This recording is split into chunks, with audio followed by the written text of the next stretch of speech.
On m'appelait Frankie Romano. Mais dans les rues de Chicago, je n'étais qu'un soldat, un parmi d'autres. Un homme de l'ombre, payé pour faire ce que les journaux n'écrivaient jamais. Mais moi, je les ai vus, les débuts d'Al Capone. Et je peux te dire une chose, ce type n'était pas un gangster, c'était un roi. La première fois que je l'ai rencontré, c'était au Fort Deuce, un club à South Wabash.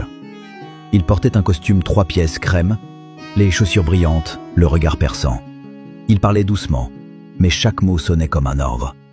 Il m'a dit « Frankie, tu sais tenir un flingue et fermer ta gueule ?» J'ai dit oui. Et c'est là que ma vie a basculé.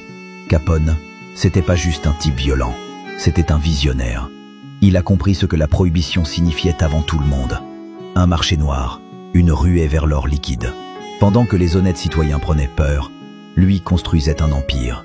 On contrôlait les bars clandestins, les bordels, les casinos, les flics et même quelques juges.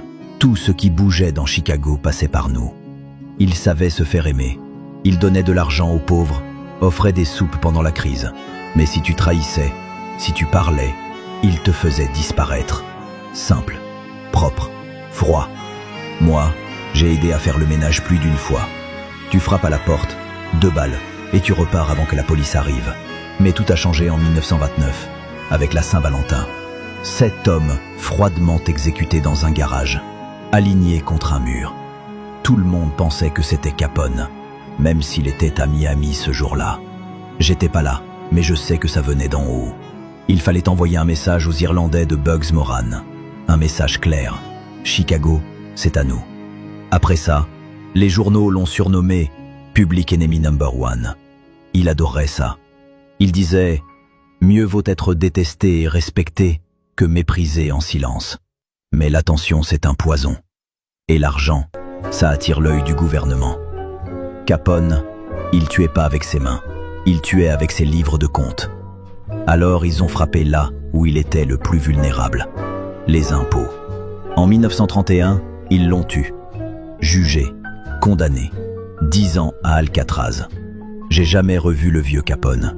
En sortant de prison, il n'était plus que l'ombre de lui-même. Le roi était tombé, rongé par la syphilis, brisé. Il est mort en 1947, chez lui, en Floride, sans garde, sans empire. Mais moi, je m'en souviens encore.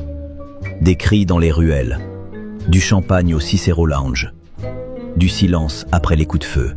Tu veux connaître la vérité sur Capone? C'était pas un saint, mais c'était un patron. Le genre qu'on suit, même dans l'enfer.